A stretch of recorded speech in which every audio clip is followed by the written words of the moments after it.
Hello students, कैसे हैं आप सभी लोग। मैं हूं Puja and this is the second lecture on the topic financial statement of a company. Last lecture में हमने डिटेल में डिस्कस किया था about the financial statement. Financial statement क्या होता है, उसका क्या सिग्निफिकेंस है, content of financial statement, company का जो फाइनेंशियल स्टेटमेंट होता है उसमें कौन कौन से स्टेटमेंट बनाए जाते हैं और उसकी लिमिटेशन हमने डिस्कस किया था।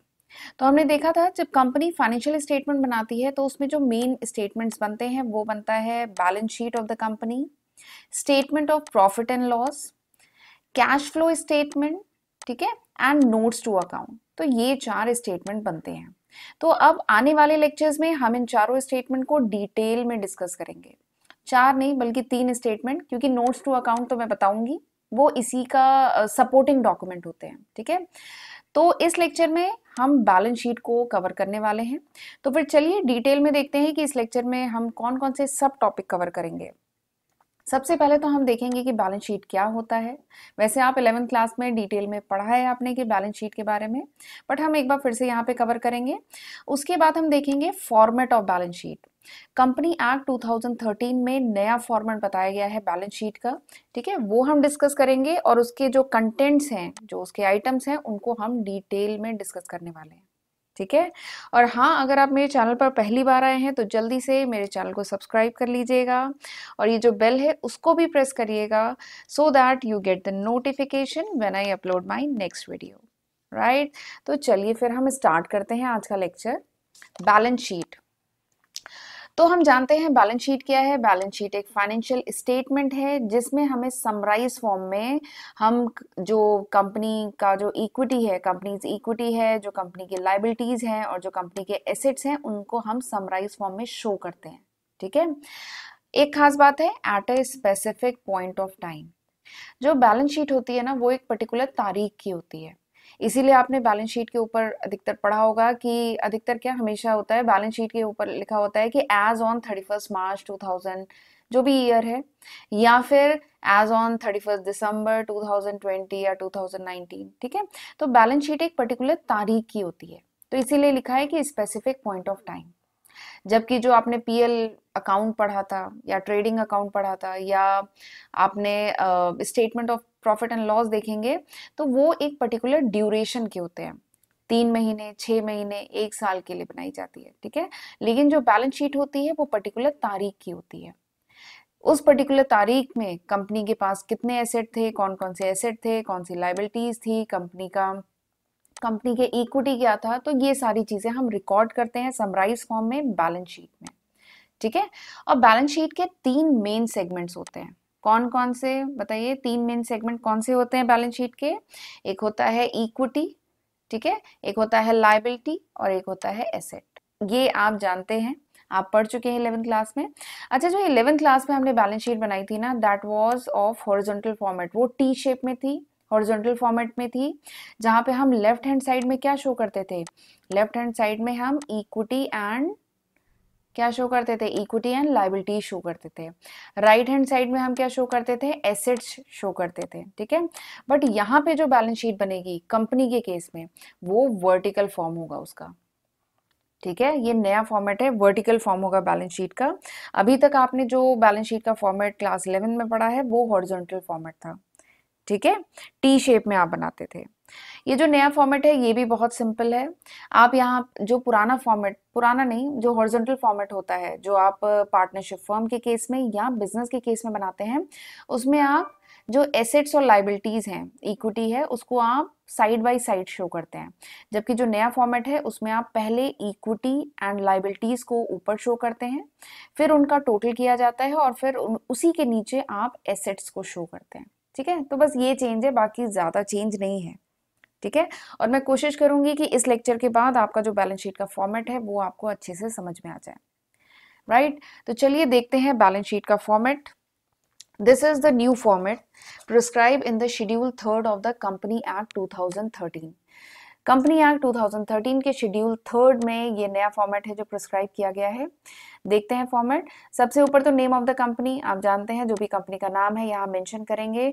उसके बाद है balance sheet as at particular date, 31 March, जैसे सपोज करिए ये जो बैलेंस शीट है ये 31 मार्च 2020 की है, तो वो यहाँ पे आप मेंशन करेंगे, राइट। उसके बाद देखते हैं कॉलम कौन कौन से होंगे। सबसे पहला पर्टिकुलर्स का कॉलम, ठीक है। उसके बाद नोट नंबर, मैं बताऊंगी अभी नोट नंबर क्या होता है। उसके बाद figure as at the end of the current reporting period, यानी करंट ईयर, जिस फाइनेंशियल ईयर की आप बैलेंस शीट बना रहे हैं उसके जो फिगर्स है वो आप यहाँ पे रिकॉर्ड करेंगे, ठीक है। उसके बाद एक और कॉलम बनता है जिसमें आप प्रीवियस ईयर, लास्ट ईयर के फिगर्स रिकॉर्ड करते हैं, ठीक है। तो ये जो नया फॉर्मेट है बैलेंस शीट का, इसमें आपको लास्ट ईयर के भी फिगर रिकॉर्ड करने होंगे। इसका फायदा है, इवन ये ज्यादा अच्छा है, इससे क्या होता है ऑर्गेनाइजेशन की प्रोग्रेस के बारे में पता चलता है। सपोज करिए ऑर्गेनाइजेशन में लास्ट ईयर 10 लाख के फिक्स एसेट थे, इस साल ऑर्गेनाइजेशन में 20 लाख के फिक्स एसेट हुए, तो इससे क्या है ऑर्गेनाइजेशन की प्रोग्रेस के बारे में पता चल रहा है, ठीक है। तो ये ज्यादा अच्छा फॉर्मेट है। तो चलिए फिर हम शुरू करते हैं ये जो फॉर्मेट है। तो सबसे पहले ये जो बैलेंस शीट है ना, इसके 6 मेन हेड्स हैं। ये जो बैलेंस शीट है इसको 6 मेन हेड्स में डिवाइड किया गया है, ठीक है। जैसे जैसे वो हेड्स आते जाएंगे मैं बताऊंगी। अच्छा, मैंने अभी बताया था सबसे पहले हम इक्विटी, यहाँ पे लिखा हुआ है सबसे पहले हम इक्विटी एंड लायबिलिटी को रिकॉर्ड करते हैं, ठीक है। यहाँ पे 4 मेन हेड्स होंगे, ठीक है। उसके बाद हम एसेट्स को, इक्विटी एंड लायबिलिटी रिकॉर्ड करते हैं, उसका टोटल करते हैं, फिर उसके बाद हम उसके नीचे एसेट्स को रिकॉर्ड करते हैं। एसेट्स में 2 मेन पॉइंट्स है, 2 हेड्स हैं। तो टोटल अगर मैं बात करूं इस बैलेंस शीट में 6 मेन हेड्स हैं, राइट। अच्छा, एक चीज और है, ये बैलेंस शीट रटने की एकदम जरूरत नहीं है। वैसे बैलेंस शीट पे क्वेश्चन भी आते हैं, ठीक है, और बैलेंस शीट का सिंपल आपको फॉर्मेट बनाने के लिए भी एग्जाम में कहा जा सकता है, ठीक है। तो ये बैलेंस शीट जो है आपको रटने की एकदम जरूरत नहीं है, आपको समझना है, ठीक है। आपको लर्न करना है, समझना है, बट रटना नहीं है, ठीक है। यहाँ पे रटने से काम नहीं चलेगा, इतने सारे आइटम आप रट नहीं पाएंगे। आपको समझना होगा कि किस आइटम को हम कहाँ पे रिकॉर्ड करेंगे, ठीक है। तो 6 मेन हेड्स हैं इस बैलेंस शीट में। पहला है इक्विटी एंड लायबिलिटी में 4 पॉइंट्स हैं, और उसके बाद एसेट्स में 2 पॉइंट्स हैं। तो चलिए फिर हम स्टार्ट करते हैं। सबसे पहले हम क्या रिकॉर्ड करते हैं, सबसे पहले हम रिकॉर्ड करते हैं शेयर होल्डर्स फंड, ठीक है। शेयर होल्डर, जनरली कंपनी में पैसा कौन लगाता है, कंपनी में पैसा शेयर होल्डर्स लगाते हैं, तो वही है, सबसे पहले हम रिकॉर्ड करते हैं शेयर होल्डर्स फंड। अब जो शेयर होल्डर होते हैं वो किस फॉर्म में, उनका जो मनी होता है, जो उनका कैपिटल कंट्रीब्यूशन होता है, वो किस फॉर्म में होता है, शेयर कैपिटल के फॉर्म में होता है, ठीक है। तो सबसे पहले हम ये जो इक्विटी एंड लायबिलिटी है उसमें जो सबसे पहला हेड है, मैंने बताया था ना 6 पॉइंट है, तो सबसे पहला जो हेड है वो क्या है, शेयर होल्डर्स फंड। अब शेयर होल्डर फंड में 3 चीजें आती हैं। पहला क्या है, शेयर कैपिटल, क्योंकि ये जो शेयर होल्डर का जो पैसा है वो कंपनी में किस फॉर्म में होता है, शेयर कैपिटल के फॉर्म में होता है ना। तो सबसे पहला क्या है, शेयर कैपिटल, ठीक है। फिर उसके बाद अब ये जो शेयर कैपिटल है ना, शेयर कैपिटल में अब आप पढ़ चुके हैं कि शेयर कैपिटल कई टाइप के होते हैं, authorise share capital, subscribe share capital, issued, called up, paid up, call in arrear, ठीक है। तो इसकी डिटेलिंग अगर चाहिए तो वो आप कहाँ शो करेंगे, वो आप वर्किंग नोट में, वो आप नोट बनाएंगे, ठीक है। तो आप सपोज करिए इसको दे दीजिए पॉइंट नंबर 1, ठीक है। तो शेयर कैपिटल की जो डिटेलिंग है ना, कि कंपनी के कितना ऑथराइज कैपिटल था, कितना सब्सक्राइब कैपिटल था, ठीक है, कॉल्ड अप कितना था, पेड अप कितना था, इसकी सारी डिटेलिंग आप नोट 1 में रिकॉर्ड करेंगे, ठीक है। और उसका जो टोटल फिगर आएगा वो आप यहाँ पे रिकॉर्ड करेंगे, ठीक है। तो ये पर्पस है नोट का, ठीक है। क्योंकि ये सारे अगर हम यहीं पे authorise, subscribe, called up, paid up, call in arrear, ठीक है, ये सारी डिटेलिंग अगर इसी बैलेंस शीट में हम नोट कर लेंगे ना, तो ये बैलेंस शीट थोड़ा सा और लेंदी हो जाएगी, और फिर अननेसेसरी की इंफॉर्मेशन जो है यहाँ पे इंक्लूड हो जाएगी, ठीक है। तो अगर किसी को डिटेलिंग देखनी है तो वो क्या करे, नोट नंबर 1, यहाँ पे अगर हमने 1 नंबर डाला है तो वो नोट नंबर 1 में जा करके देख ले उसकी डिटेलिंग, और उसका जो भी सम है वो हम यहाँ पे रिकॉर्ड कर लेते हैं, ठीक है। तो इस तरीके से this is the purpose of this note column, ये जो नोट का कॉलम है ना, ये इसका पर्पस है। तो शेयर कैपिटल हम जानते हैं 2 तरीके के होते हैं, कौन से, equity share capital and preference share capital. तो इसकी जो सारी डिटेलिंग है ना वो नोट 1 में हम रिकॉर्ड करेंगे, ठीक है, और यहाँ पर हम सीधे उसका टोटल रिकॉर्ड करेंगे, राइट। चलिए अब दूसरा कॉलम शेयर होल्डर्स फंड में, दूसरा जो कॉलम नहीं आइटम, जो आइटम होगा वो क्या होगा, रिजर्व एंड सरप्लस। तो हम जानते हैं रिजर्व क्या होता है।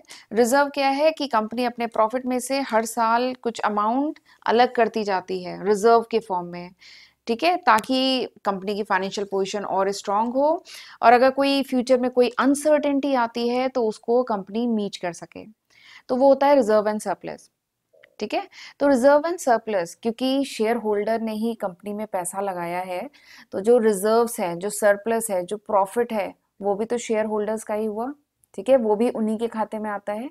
तो इसीलिए इसको शेयर होल्डर फंड में रिकॉर्ड किया गया है, रिजर्व एंड सरप्लस, ठीक है। तो दूसरा आइटम शेयर होल्डर फंड में क्या हुआ, रिजर्व एंड सरप्लस, राइट। अब आ जाइए तीसरा आइटम क्या है। तीसरा आइटम है money received against share warrant, ठीक है।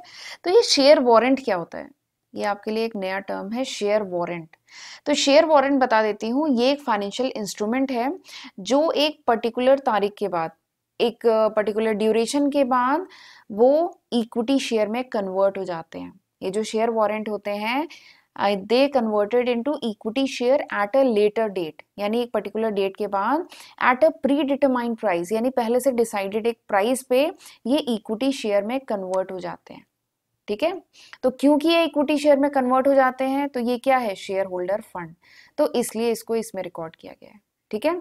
तो हमें समझ में आ गया शेयर होल्डर फंड में तीन चीजें आती हैं, कौन कौन सी, share capital, reserve and surplus and money receive against share warrant, right. इनका जो भी सम होगा वो यहाँ पे रिकॉर्ड किया जाएगा, ओके। यहाँ तक समझ में आया। अब मैं बता रही थी कि इक्विटी एंड लायबिलिटी में चार मेन हेड्स होते हैं ना, तो अब आ जाइए दूसरे मेन हेड पे। दूसरा मेन हेड क्या है, share application money pending allotment.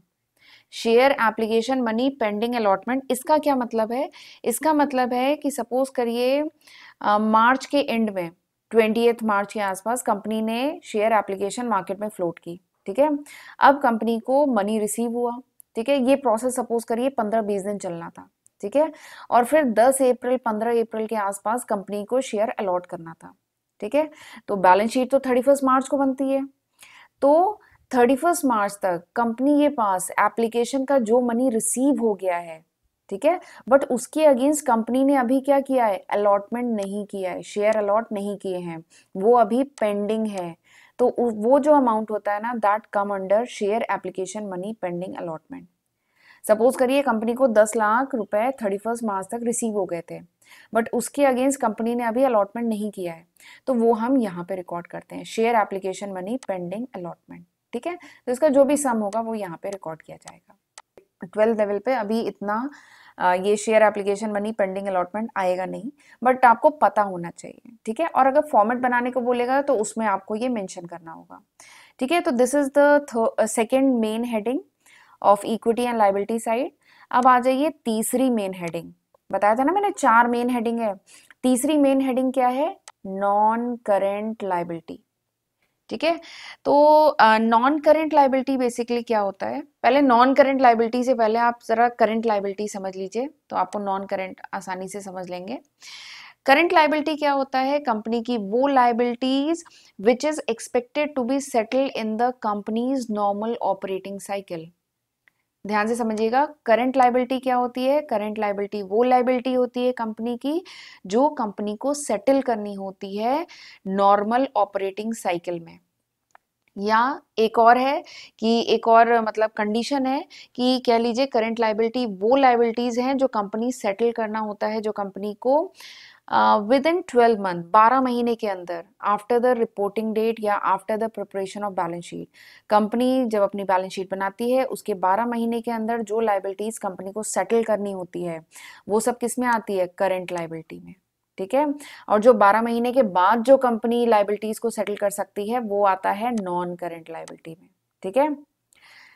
दो कंडीशन है, दूसरी अभी मैंने पहली क्या बताई थी कि वो लायबिलिटीज कंपनी की जो कंपनी को सेटल करना हो in the normal operating cycle, normal operating cycle, ठीक है।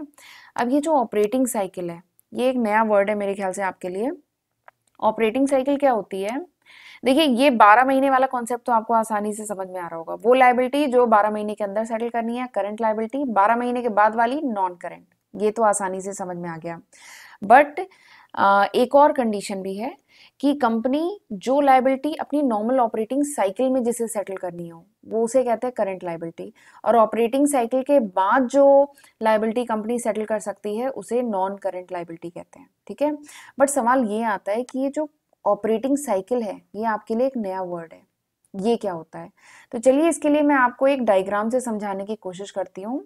तो ऑपरेटिंग साइकिल क्या होता है, operating cycle is the time between the acquisition of asset, asset को एक्वायर करना, उसको प्रोसेस करना, उसको फिनिश गुड में कन्वर्ट करना और उसे वापस कैश में कन्वर्ट करने में जो पूरा जो समय लगता है ना, इसको ऑपरेटिंग साइकिल कहते हैं। जैसे एग्जाम्पल ये डायग्राम से समझाती हूँ।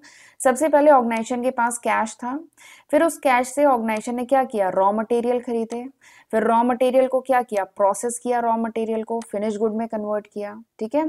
फिर फिनिश गुड को इन्वेंट्री में रखा, स्टॉक में रखा, फिर उसके बाद उसको सेल किया, फिनिश गुड जो है फिर मार्केट में बिके, ठीक है। कुछ फिनिश गुड पे तो तुरंत ही कैश रिसीव हो गया और कुछ फिनिश गुड पे क्या हुआ, ट्रेड रिसीवेबल, यानी वो पैसा थोड़ा सा 1 महीने 2 महीने बाद रिसीव होगा, ठीक है। फिर उसके बाद 1 महीने 2 महीने बाद जो बचा हुआ पैसा था वो भी रिसीव हो गया, तो फिर उसके बाद वापस आपका जो पैसा है वो कैश में कन्वर्ट हो गया।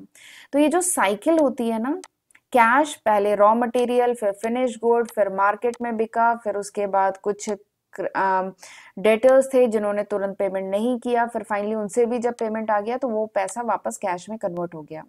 तो ये जो पूरा समय लगता है ना, ये जो पूरा टाइम लगता है कैश को वापस कैश में कन्वर्ट होने में, इसी को कहा जाता है ऑपरेटिंग साइकिल, ठीक है। और ये कोई जरूरी नहीं है कि किसी भी बिजनेस का ऑपरेटिंग साइकिल 12 महीने का ही हो, ठीक है। 12 महीने से ज्यादा का भी हो सकता है, 24 महीने का भी हो सकता है, 2 साल का भी हो सकता है।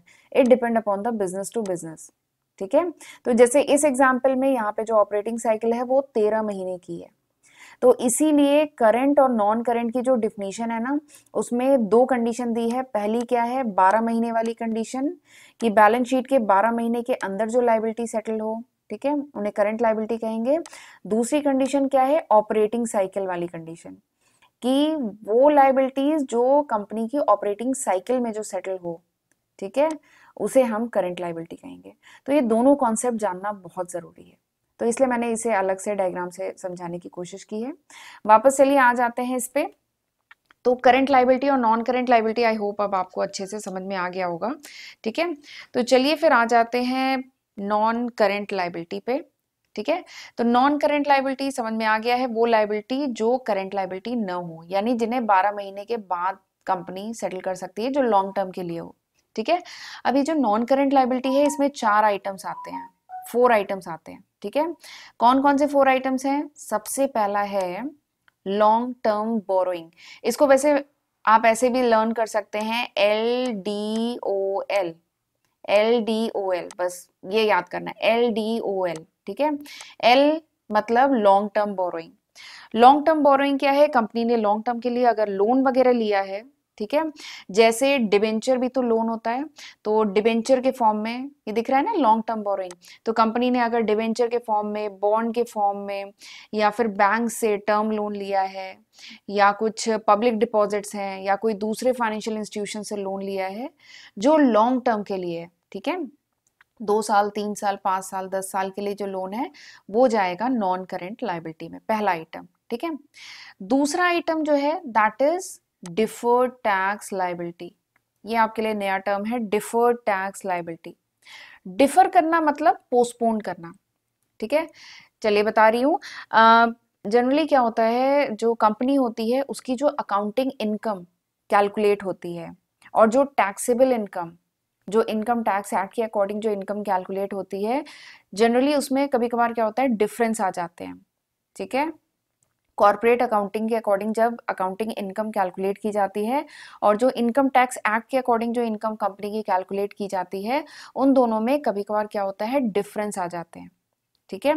और इस डिफरेंस के कारण कंपनी के ऊपर कभी कभार लायबिलिटी आ जाती है, या कभी कभार कंपनी को बेनिफिट हो जाता है। तो कंपनी के ऊपर अगर लायबिलिटी आ जाती है, ठीक है, तो वो किस में रिकॉर्ड की जाती है, नॉन करेंट लायबिलिटी में, उसी को कहा जाता है डिफर्ड टैक्स लायबिलिटी, राइट। तो ये है दूसरा आइटम, डिफर्ड टैक्स लायबिलिटी। तीसरा आइटम क्या है, other long term liability. Other long term liability समझने से पहले लॉन्ग टर्म प्रोविजन समझ लेते हैं, फिर मैं आपको सी पॉइंट जो है वो बताऊंगी। अदर ये लॉन्ग टर्म प्रोविजन क्या है, हम प्रोविजन तो जानते हैं, कंपनी जो है अपने जो भी प्रॉफिट्स होते हैं उनमें एक अमाउंट अलग करती जाती है ताकि फ्यूचर में कोई भी लाइबिलिटी आए जिसका अमाउंट सर्टेन नहीं है, जो अमाउंट फिक्स नहीं है, उनको कंपनी मीट आउट कर सके। उसके लिए कंपनी क्या होती है, कुछ प्रोविजंस बनाती है, ठीक है, तो उसी को कहा जाता है लॉन्ग टर्म प्रोविजन। जैसे रिटायरमेंट बेनिफिट, जो एम्प्लॉय का जो रिटायरमेंट बेनिफिट होता है वो क्या है, लॉन्ग टर्म प्रोविजन है। हर साल कंपनी अपने प्रॉफिट में से एक सर्टेन अमाउंट अलग करती जाती है ताकि जब एम्प्लॉय रिटायर हो तो उसको उसका अमाउंट दिया जा सके, ठीक है, रिटायरमेंट बेनिफिट दिए जा सके, तो वो होता है लॉन्ग टर्म प्रोविजन, राइट। अब ये 3 पॉइंट समझ में आ गए, लॉन्ग टर्म बोरोइंग हो गया, डिफर्ड टैक्स लाइबिलिटी हो गई, लॉन्ग टर्म प्रोविजंस हो गया, ठीक है। अब इन 3 के अलावा अगर ऑर्गेनाइजेशन में कोई भी दूसरी लॉन्ग टर्म लाइबिलिटी बचती है तो वो सब किस में जाएगी, वो सब इसमें जाएगी, अदर लॉन्ग टर्म लाइबिलिटी में, ठीक है, ये बात समझ में आई।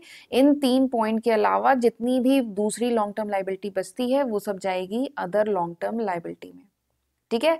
मेन वैसे इसमें जाता है ट्रेड पेबल, जो ट्रेड पेबल है ना वो अदर लॉन्ग टर्म लाइबिलिटीज में रिकॉर्ड किया जाता है। ट्रेड पेबल तो आप जानते होंगे ना, वैसे ट्रेड पेबल क्या होता है, जो भी अमाउंट पेबल है for goods purchase and service taken, organisation ने जो भी गुड्स परचेज किए हैं, जो भी सर्विसेज ली हैं, उसके बदले में जो भी अमाउंट पे करना है ऑर्गेनाइजेशन को लॉन्ग टर्म में, जो भी अमाउंट पे करना है, ठीक है, तो वो किस में जाता है, ट्रेड पेबल में, ठीक है। ट्रेड पेबल में वैसे अब मैं और इसमें डेप्थ में जाती हूँ, चलिए एक पॉइंट और बता देती हूँ। ट्रेड पेबल में 2 पॉइंट आते हैं, कौन कौन से आते हैं, सन्ड्री क्रेडिटर और बिल पेबल, ठीक है। ट्रेड पेबल में 2 चीजें आती हैं, सन्ड्री क्रेडिटर और बिल पेबल, ठीक है, ये सारी चीजें आप नोट भी करते चलिएगा, राइट। तो नॉन करेंट लाइबिलिटी में ये 4 चीजें आती हैं, आप इससे लर्न कर सकते हैं, LDOL, एल मतलब लॉन्ग टर्म बोरोइंग, डी मतलब डिफर्ड टैक्स लाइबिलिटी, ओ मतलब other long term liability, L मतलब लॉन्ग टर्म प्रोविजन। तो ये LDOL से 4 आपको नॉन करेंट लाइबिलिटी रिकॉर्ड करने हैं, ओके। अब आ जाइए करंट लाइबिलिटी पे, मैंने बताया था ना 4 मेन हेड्स हैं इक्विटी एंड लाइबिलिटी में, तो चौथा मेन हेड क्या है, करंट लाइबिलिटी, ठीक है। अब ये जो करंट लाइबिलिटी है ना एकदम नॉन करंट लाइबिलिटी की तरह ही है, बस जहां पे आपने लॉन्ग टर्म यूज किया है ना वहां पे आप क्या कर देंगे, शॉर्ट टर्म। ऊपर क्या है, लॉन्ग टर्म बोरोइंग, यहाँ पे कर दीजिए शॉर्ट टर्म बोरोइंग। ऊपर क्या है, लॉन्ग टर्म लाइबिलिटी, देखिए तीसरा पॉइंट क्या है, अदर लॉन्ग टर्म लाइबिलिटी, यहाँ पे कर दीजिए अदर शॉर्ट टर्म लाइबिलिटी या अदर करंट लाइबिलिटी।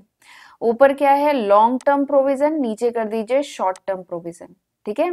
केवल ये जो बी पॉइंट है ना, ये जो बी पॉइंट देख रहे हैं ये डिफर करेगा, बाकी अगले जो 3 पॉइंट हैं A C D वो सेम है, बस लॉन्ग टर्म की जगह शॉर्ट टर्म कर दीजिए, हो गया आपका करंट लाइबिलिटी भी, ठीक है।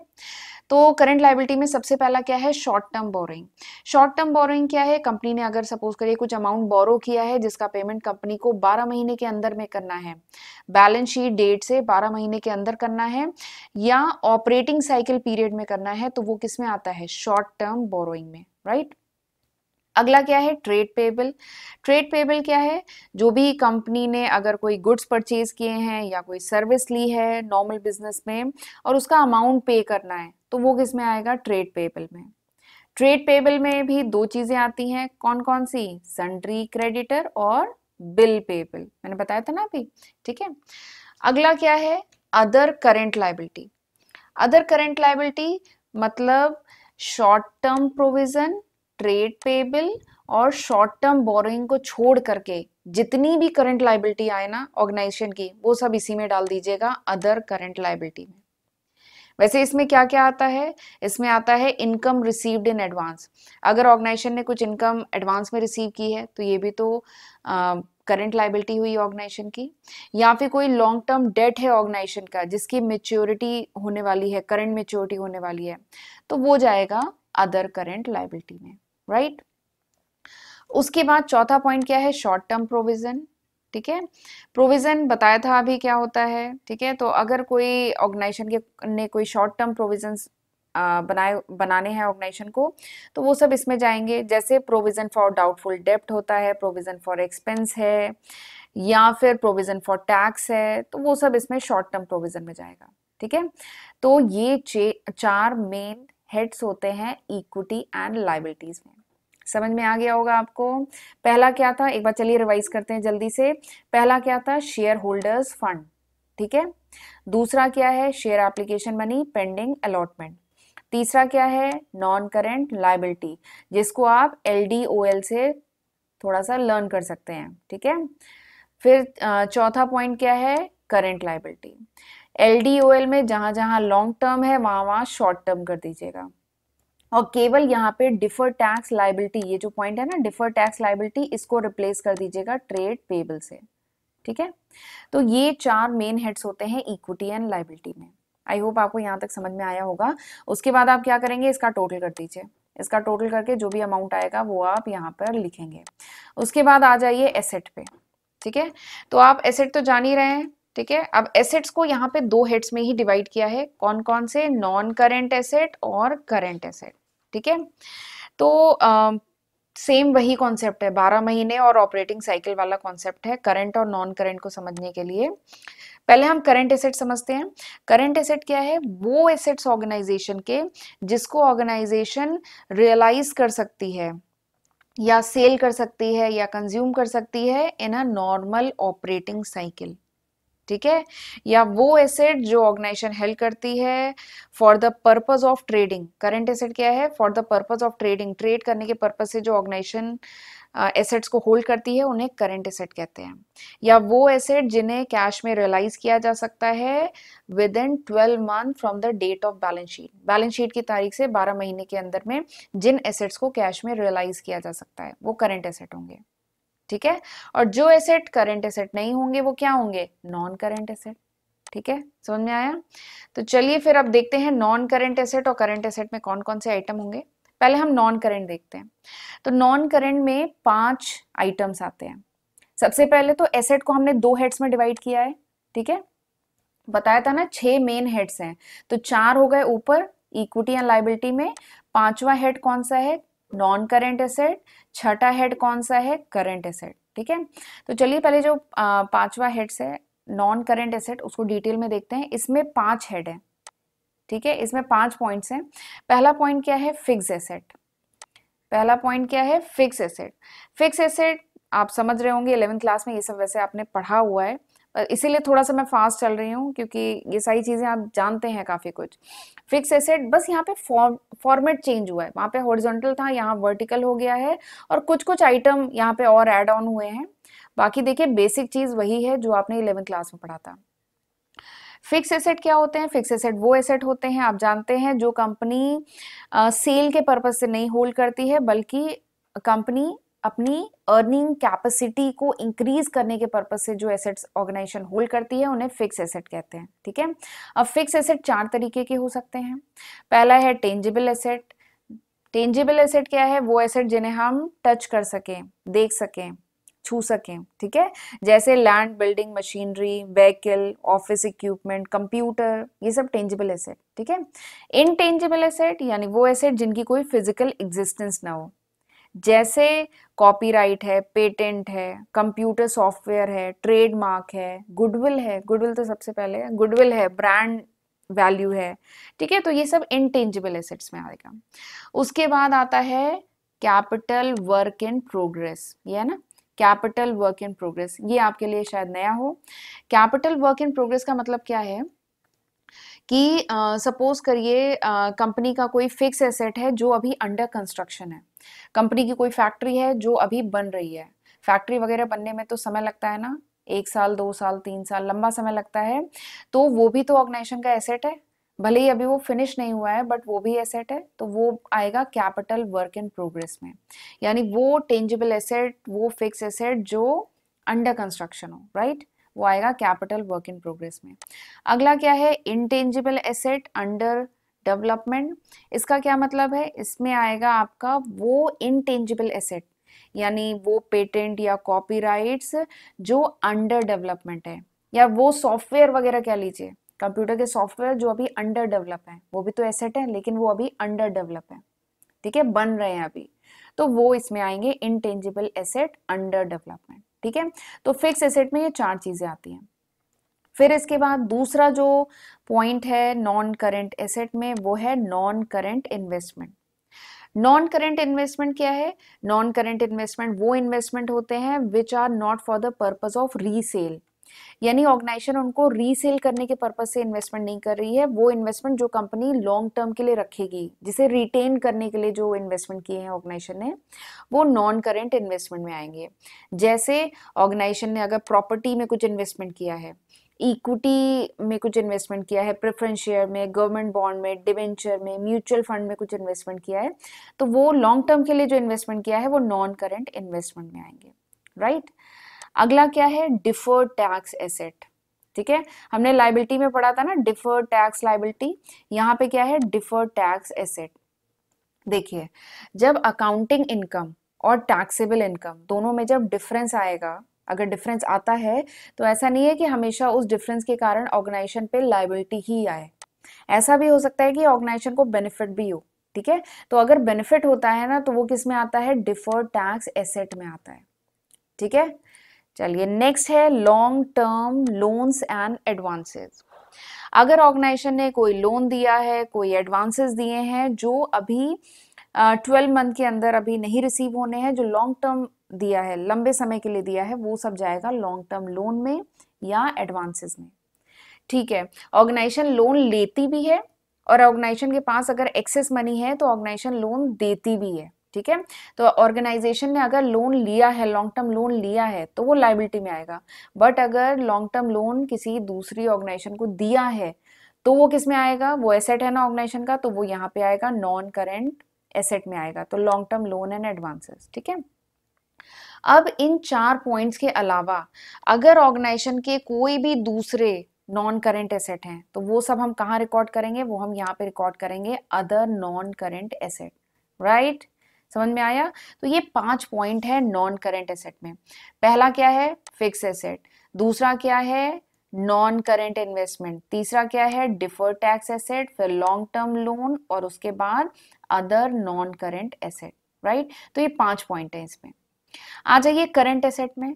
मैंने बताया था ना करंट एसेट क्या है? छठा मेन हेड इस बैलेंस शीट का। बताया था ना 6 मेन हेड्स हैं इसमें, 4 किस में है? इक्विटी एंड लायबिलिटी में, और 2 किस में है? एसेट साइड में।